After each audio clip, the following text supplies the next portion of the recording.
Hola, muy buenas tardes. Mi nombre es Rosario Ferrer Quiroz y soy la asesora en línea de la materia de informática administrativa aplicada, que es la asignatura que vamos a revisar en este momento. Los temas que veremos son los antecedentes históricos de la informática, los derechos de autor, aplicaciones de uso de software y seguridad y auditoría en sistemas.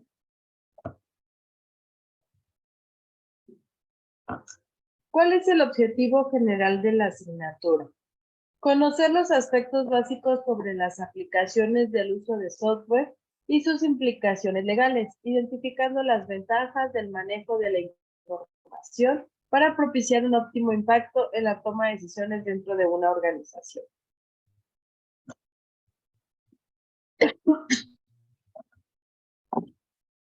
Y bueno, como primer punto son los antecedentes históricos. El hombre en la prehistoria estaba preocupado por dominar y conquistar la tierra. El día de hoy, bueno, el universo, ¿verdad? Pero en sus inicios, toda la tecnología tiene como base las matemáticas, el cálculo. Entonces, lo cual nos lleva a nuestro primer sistema de conteo, que fue las marcas en los huesos. O sea, en la prehistoria se han encontrado marcas en huesos de animales donde llevan ellos su contabilidad o su conteo. Incluso se han detectado algunas marcas como si que se asemejan o que se figuran las rectas numéricas.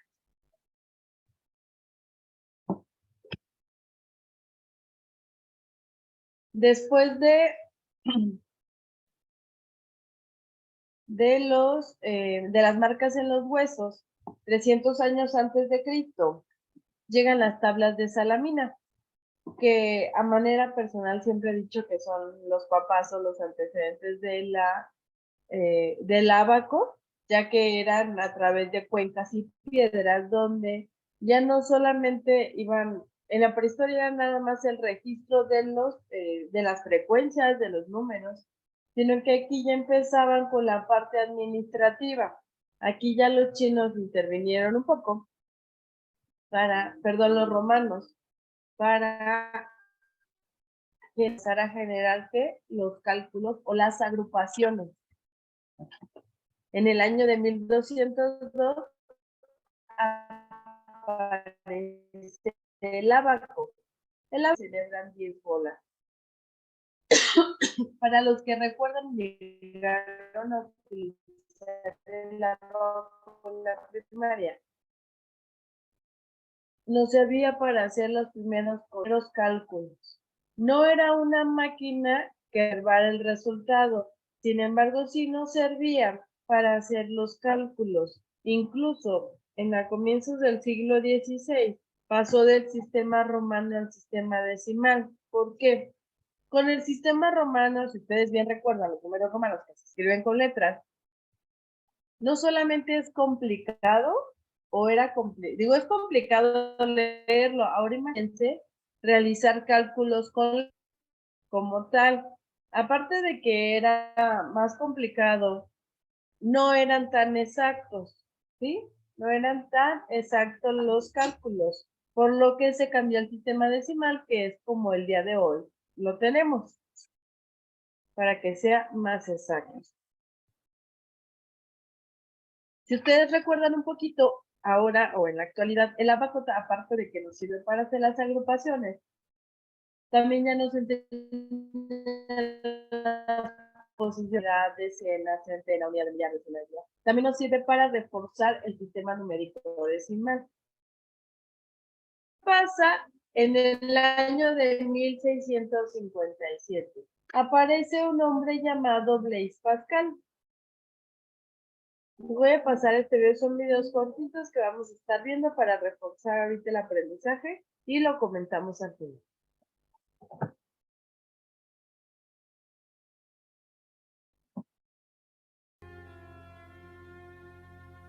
En el año 1639, la familia Pascal se muda a Rouen, y con 19 años, Blaise comienza a trabajar por primera vez como inventor. Para ayudar a su padre en su trabajo de empleado de la oficina de impuestos, construye una máquina de calcular. La Pascaline era una máquina de calcular mecánica con la que podían realizarse sumas y restas. Estaba construida con 10 cilindros que se movían mediante ruedas dentadas. Cada uno de ellos reunía 2 series de números. Con ayuda de una especie de aguja se podían ajustar los números en los cilindros. Por lo tanto, si se quería calcular 5 más 7, se ajustaba 5 y se seguía girando 7 posiciones. Si el cilindro seguía rodando hasta el 9, una pieza en forma de U tomaba el cilindro de decenas adyacente y lo giraba a una posición. Ahora solo restaba leer el resultado. 12.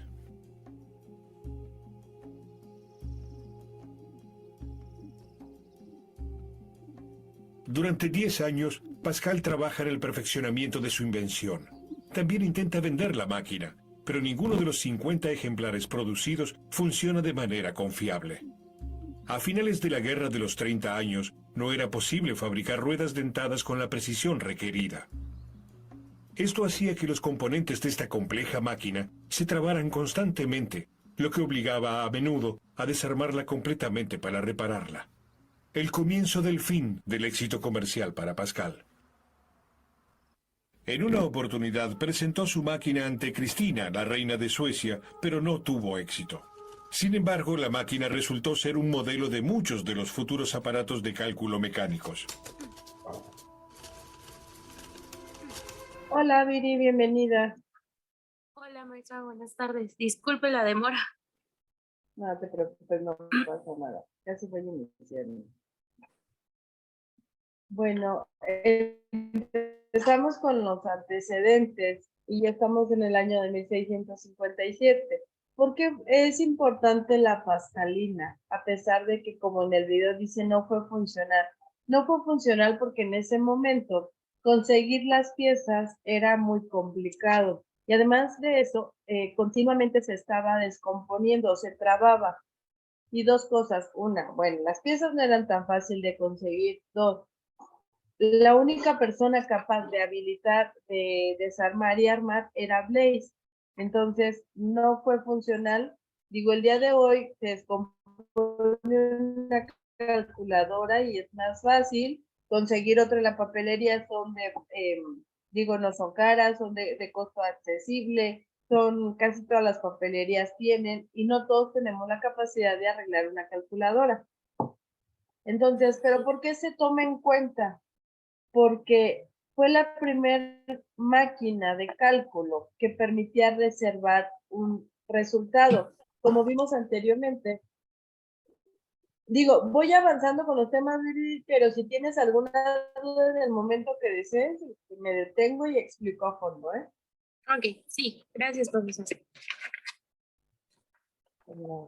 Entonces, como vimos anteriormente, con las tablas de Salamina, con las marcas en los huesos en la prehistoria, con el ábaco, si nosotros generábamos un cálculo, bueno, con las de Salamina y el ábaco, si por ejemplo en la primaria que utilizábamos el ábaco, alguien pasa y lo tira, híjole, ya no sabemos en qué nos quedamos, si ya habíamos sumado, si no habíamos sumado, en qué resultado estamos. Entonces, no nos permitían reservar el resultado.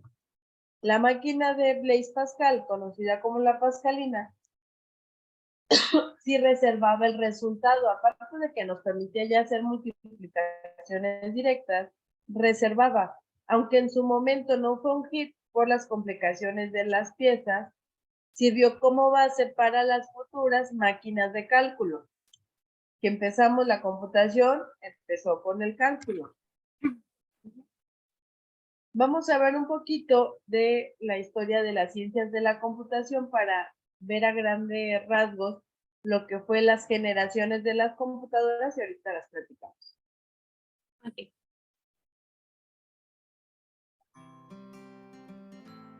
La ciencia de la computación es relativamente nueva. Surge con el desarrollo de la mecánica y la industria a principios del siglo XX.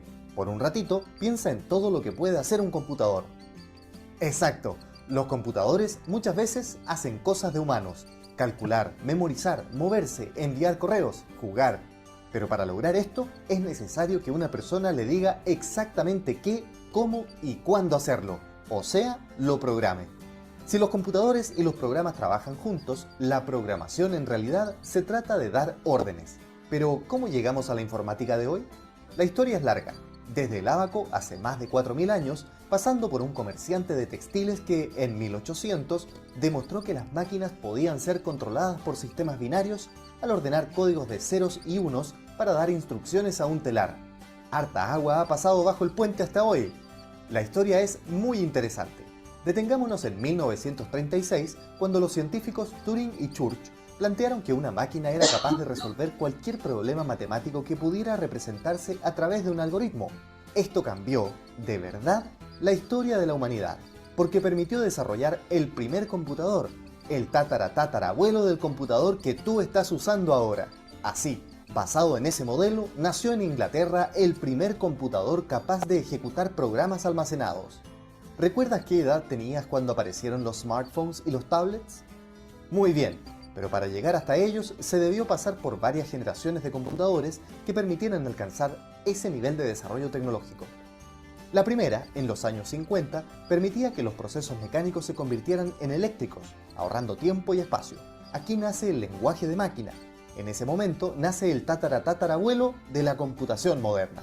La segunda generación, el tatarabuelo, aparece en los 60, con el transistor, que permitió el desarrollo de circuitos, mejorando el rendimiento de los computadores. A mediados de los 60 llega la tercera generación, con el desarrollo de los chips, que consumían menos energía y redujeron notablemente el tamaño de los computadores. El bisabuelo de tu computador seguía siendo manejado solo por ingenieros, físicos y matemáticos en las grandes compañías. La cuarta generación, en los años 70, está marcada por la aparición del microchip y el desarrollo del microprocesador que pusieron los computadores personales al alcance de todos. El abuelo de tu computador empezó a ser usado en empresas más pequeñas e incluso en las casas. La quinta generación nace entre los 80 y 90, con los sistemas operativos de interfaz gráfica y la aparición de Internet, y probablemente fue cuando tus padres tuvieron, por primera vez, un computador enfrente. Como ves, la evolución de los computadores se debe a un gran proceso de investigación para desarrollar la inteligencia artificial, para que las máquinas puedan pensar por sí mismas. Hoy deberíamos estar pasando por una sexta generación, con tu notebook, smartphone o tablet. Aunque ese cambio de generación no se ha definido con exactitud, lo que sí está claro es que ahora es el usuario, o sea tú, el que puede tomar el control de su máquina. Ya no solo somos usuarios pasivos de nuestros computadores, ahora también podemos decidir, diseñar y programar nuestras propias aplicaciones. ¿Cómo hacerlo? Bueno, simplemente podemos usar herramientas de las ciencias de la computación, una disciplina que se viene estudiando hace ya medio siglo. ¿Cuáles son sus materias? Teoría de la computación, algoritmos y estructuras de datos, metodología y lenguajes de programación, arquitectura de computadoras, software, inteligencia artificial, redes y telecomunicaciones, sistemas de bases de datos, interacción persona-computador. La computación es el pilar de la actual era de la información. Gracias a ella podemos usar Internet, saber qué contiene el genoma humano, podemos ver imágenes hechas por computador en televisión, cine, publicidad, la animación y los videojuegos. Esta misma presentación. Incluso tienes la posibilidad de programar y crear tu propio software. Como ves, la informática es algo que se seguirá desarrollando y tú puedes ser parte de ese futuro. No hay una clasificación como tal única de generación de las computadoras, porque cada autor las clasifica de acuerdo a la aparición o de acuerdo al cambio de material con el que se hacía, porque eso repercutía en qué, en velocidad, en procesamiento. Entonces, cada uno, por eso es que de repente podemos encontrar libros que manejen 4 generaciones o libros que manejen 5 generaciones. Sin embargo, creo que cualquiera que sea, a partir de la pandemia, sin querer, se formó o se generó otra generación.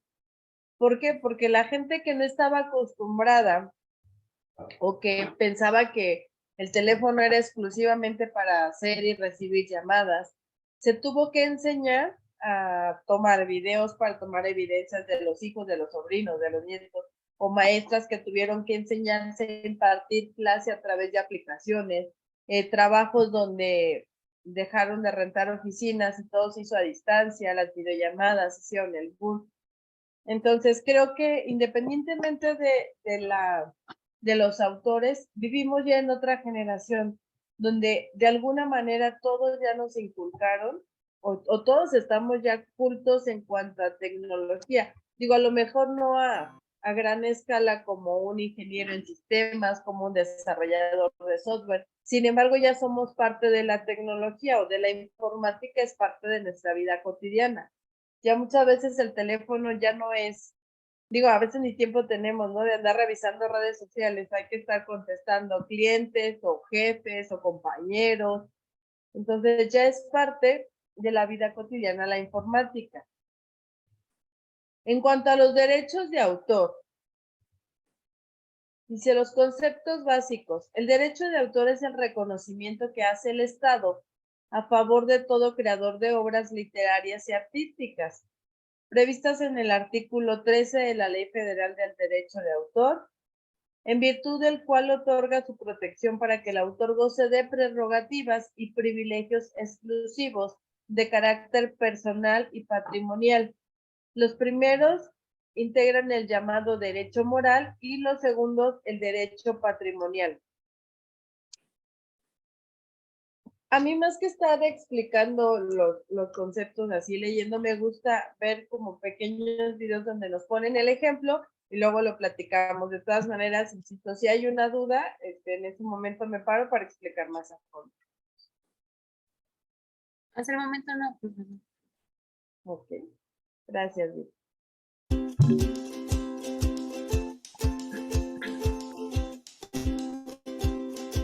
Todo comienza cuando una idea se concreta en un proyecto y da como resultado una obra. La obra es toda creación intelectual y original que puede ser expresada en cualquier forma conocida o por conocerse.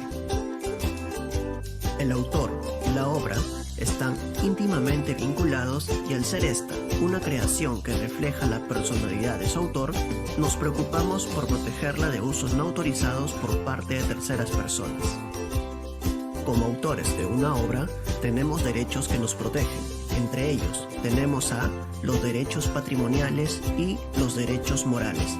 Toquemos a fondo qué significa e incluye cada uno.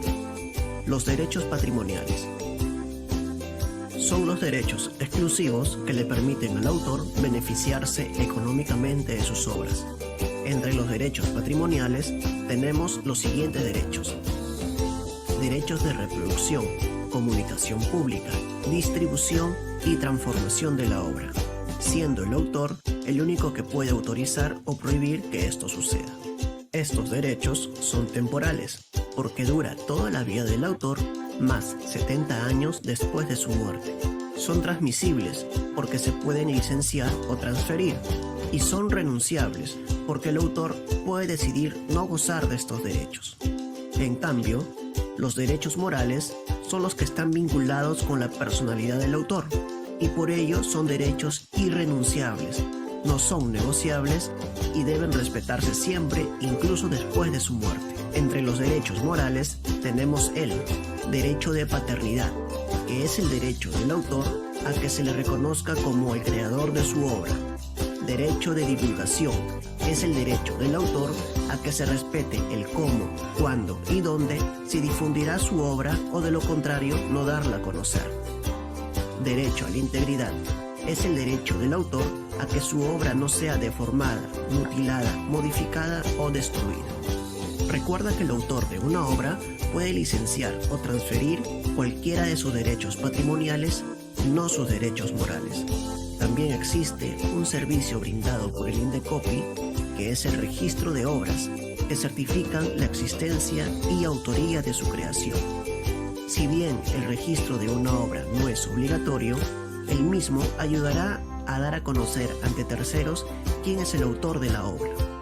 Esta información es aplicable para todas las industrias creativas y como sé que quieres saber más, te hablaré de algunas variantes y especificaciones según la industria a la que perteneces. Eso significa que este video continuará. De repente cuando escuchamos derecho de autor, casi siempre nos vamos como a una... Digo, aunque dice aquí que se le llama obra toda creación. En cuanto a la informática, ¿en qué punto nos pega o en qué punto es importante? En las licencias de los programas. Creo que esta parte es muy importante y muy válida, porque de repente hay mucha piratería. Entonces, es en la parte que vamos a revisar, o de acuerdo a la informática, nos interesa mucho los derechos del autor para las licencias. Entonces, sabemos que hay software de licencia que se tiene que pagar por usar. Tenemos de software libre, donde no nos piden absolutamente nada más que no se modifique.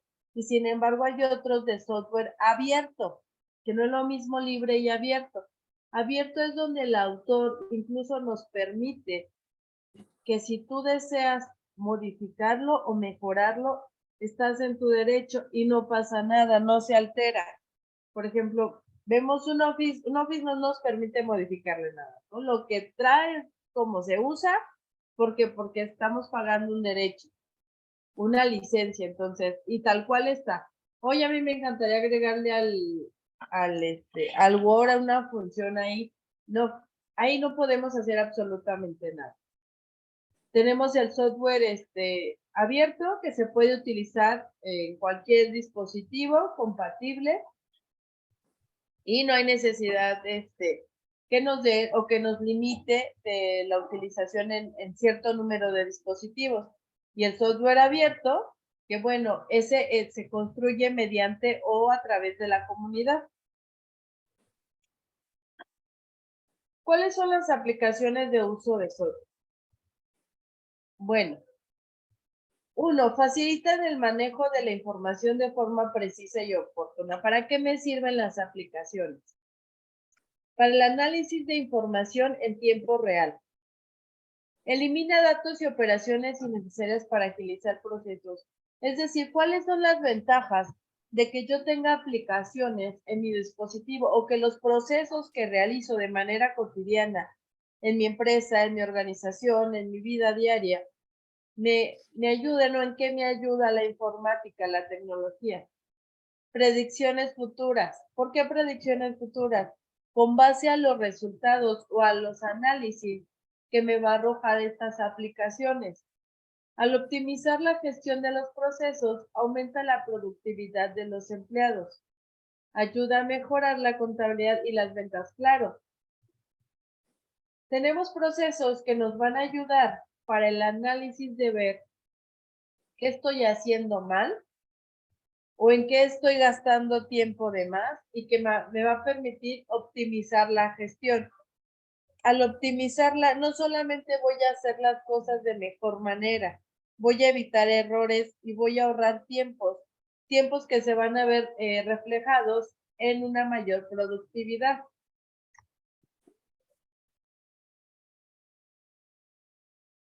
Seguridad y auditoría en sistemas.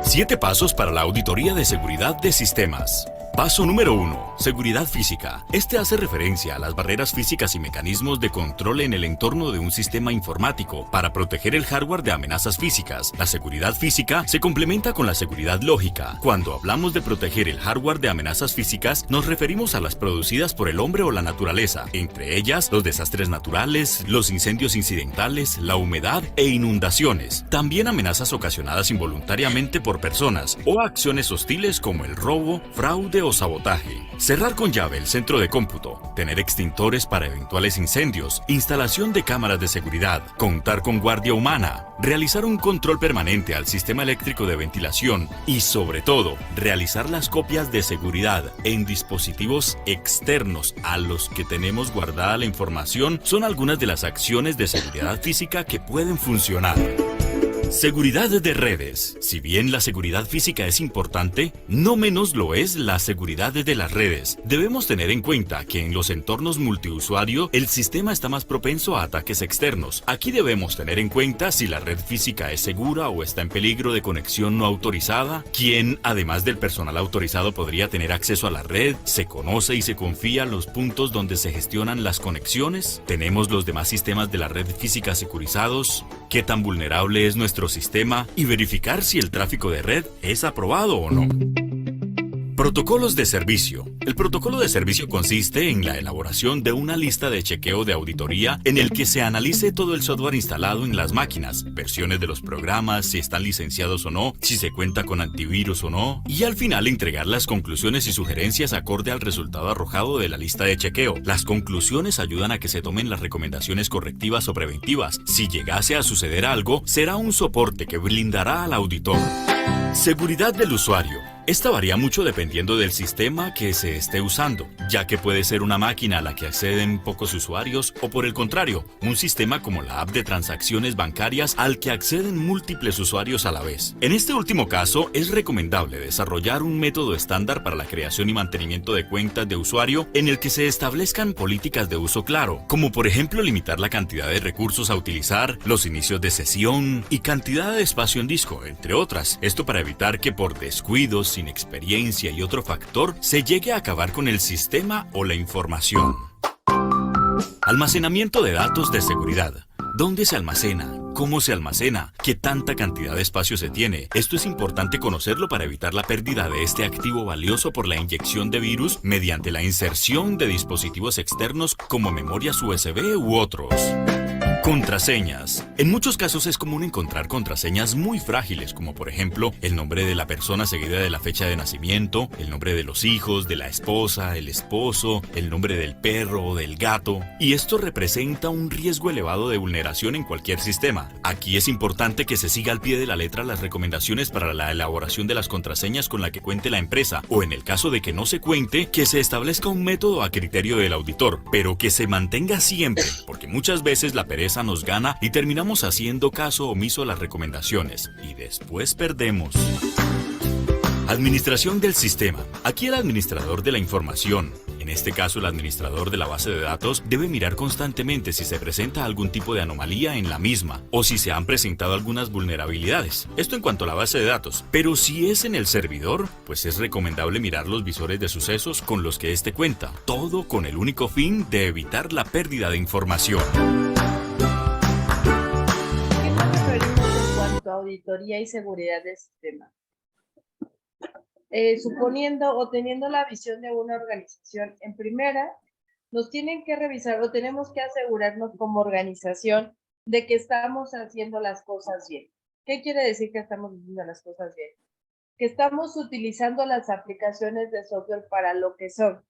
Por ejemplo, si yo estoy haciendo continuamente, estoy generando cálculos, o tengo un software especializado, o tengo un software como Excel o un SPSS que me van a permitir hacer esta generación de cálculos que sean exactos. Si yo estoy presentando informes, presentaciones y mi trabajo es ese, bueno, entonces no lo voy a hacer en Word, lo voy a hacer en una presentación de PowerPoint, en algún editor de presentaciones. Porque lo más valioso en la actualidad de una empresa es la información. Uno de sus activos más valiosos es la información. A veces pensamos con que, ay, no le caiga polvito y ya va a estar seguro. No. Tenemos que asegurar hardware y software. El hardware, ¿cómo lo aseguramos? Para ello, regularmente hay un equipo o un departamento de sistemas que se encarga de tener un rack, que se encarga de asegurarnos que nos llegue la señal completa, el internet estable, de que mi computadora no se esté trabando, no se esté reiniciando. Sería todas las amenazas o que los equipos no estén tengan la protección de medio ambiente, es decir, si llueve, si truena, no se van a mojar. Si llega a caer una descarga, bueno, van a tener un equipo que restablezca la luz o que de alguna manera permanezca el almacenamiento y no se pierda. serían como las fallas físicas. Y las fallas lógicas o las fallas de software por los programas, tenemos los antivirus. Los antivirus nos ayudan a proteger. De repente estamos en una organización y es que aquí donde trabajo, la sesión no me deja revisar Facebook o bajar la música, las canciones que me gustan. Realmente a veces pensamos de sí, pues no quieren que nos distraigamos, ¿no? No quieren que gastemos tiempo en otra cosa porque nos quieren trabajando. A veces más que ese tema es la parte de seguridad, porque el hecho de tener tantos puertos abiertos hace muy vulnerable mi equipo. Y recordemos que los equipos en una organización se encuentran en una red. Entonces, yo de repente estoy descargué un virus que puedo dañar una red y vamos, lo más vulnerable en una organización es la información. Entonces, ¿cómo puedo yo limitar ahí? Pues están los antivirus, están los cortafuegos. ¿Para qué? Para la seguridad. Otra cosa que nunca o que no nos damos cuenta es, por ejemplo, cuando utilizamos un sistema compartido o un sistema en red, todos tenemos, y hasta lo podemos ver en una computadora de casa, que tenemos diferentes usuarios. ¿Para qué nos sirven los diferentes usuarios?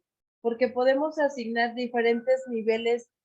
En computación se le llama privilegios, pero son como permisos según el usuario.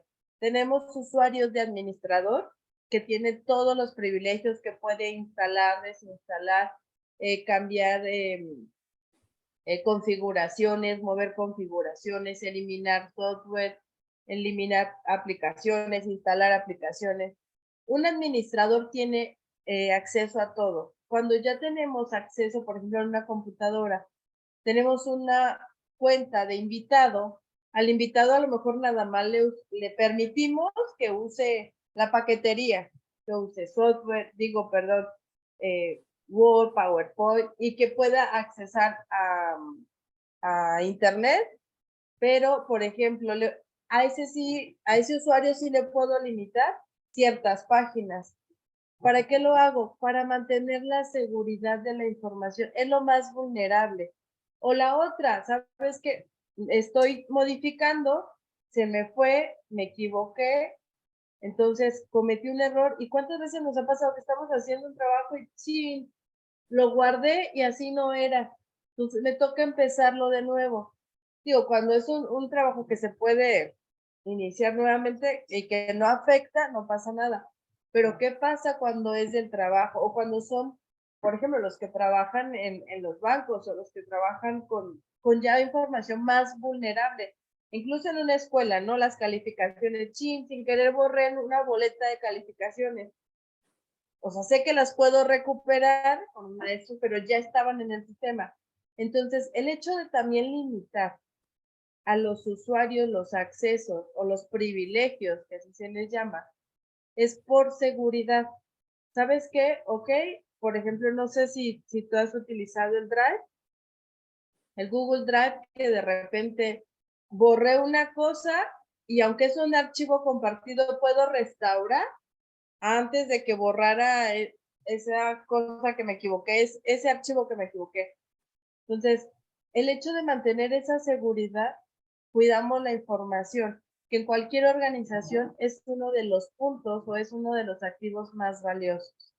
Entonces, no solamente se trata de, ay, me va a caer un virus, también cometemos errores humanos y eso lo podemos cuidar. Y digo, no solamente de repente lo vemos en salud, ¿no? Que vamos ya cuando estamos enfermos, así de, pues yo estoy enferma, entonces ahora sí voy al doctor. Pero no tenemos la cultura de prevenir, de que hay, pues voy a ir por vitaminas antes porque ya vienen los fríos y, bueno, hay gente que nos vacunamos para prevenir y salió peor, ¿verdad? Pero bueno, no tenemos la cultura de la prevención. En la informática estamos obligados a tenerla. ¿Por qué? ¿Por qué crees que tenemos un no-break en las empresas? Porque sabemos que si se apaga se pierde todo. Entonces ya tenemos quien nos solvente la energía eléctrica. ¿Por qué tenemos usuarios? Porque hay un administrador porque tú borraste sin querer, error humano, pero hay alguien que lo puede recuperar, porque realmente sale muy costoso el hecho de perder información. Entonces, no solamente son los errores, porque en la plataforma luego les dice, no solamente son las amenazas físicas, sino que también es importante las amenazas lógicas o de administración en un sistema de cómputo. Dice, la necesidad de una auditoría de sistemas. La auditoría de informática está directamente relacionada con la complejidad de la organización, la cual puede medir principalmente en base a su tamaño y cantidad de información que maneja. Algunas situaciones que justifican la realización de una auditoría son el crecimiento de la organización, sistemas obsoletos, falta de controles. ¿Qué quiere decir? Las auditorías están obligadas a ser periódicas. ¿Por qué? Porque no es lo mismo la información que manejo, es más, a principio de año que a final de año. No es lo mismo información que tienen almacenada los equipos de cómputo, hay cambios en la estructura, física también, entonces ingresamos 2 departamentos más o tuvimos la necesidad de contratar a 5 personas más, por lo tanto la red se expandió. Entonces todos esos cambios se tienen que ir contabilizando o tomando en cuenta. ¿Para qué? Para nunca perder la seguridad física y lógica del sistema de cómputo. Pues bueno, a grandes rasgos son los temas que maneja la auditoría informática aplicada. No sé, Viri, si tengas alguna duda, comentario, sugerencia. No, por el momento no.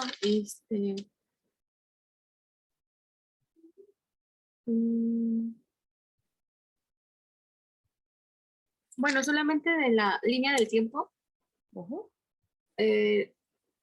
No, quería saber si estaba bien desde de la fecha que puse o tenía que ser mucho más antes. Porque, por ejemplo, yo en los antecedentes manejo desde la prehistoria. Ah, ok. Porque recordemos que la informática empieza en la prehistoria, con el cálculo, con el primer sistema de conteo. Ah, ok, sí. Entonces, bueno, yo lo puse a partir de 1936. Okay. Esa Sí. era mi duda, a ver si, si necesitaba ir más atrás. No, también depende de cómo la hayas planteado. Digo, de igual forma, en las retroalimentaciones yo les hago comentarios. Siempre estoy pendiente tanto en la plataforma como en mi correo. Y regularmente, si noto alguna observación de les falta información o debieron, siempre sé cómo la plantearon y cómo la presenten. No es lo mismo 2 bullets y se me ponen 2 bullets una imagen. No regularmente, siempre les estoy dando una retroalimentación de acuerdo a la presentación de su trabajo. Okay. Está bien, profesora. ¿Sí? Que igual, de todas maneras, si llegaras a tener alguna duda con alguna actividad o se te complica contestarla, en cualquier parte de la retroalimentación me mandas un mensaje y ahí estamos en contacto y puedo auxiliarte en lo que necesites. Ah, ok, perfecto, muchísimas gracias. No, ¿de qué? Para servirte. Pues si no hay dudas, comentarios, sugerencias, de mi parte sería todo. Ok, sería todo entonces, maestra. Que estés muy bien, Viri, gusto en saludarte. Igualmente, buenas tardes. Buenas tardes.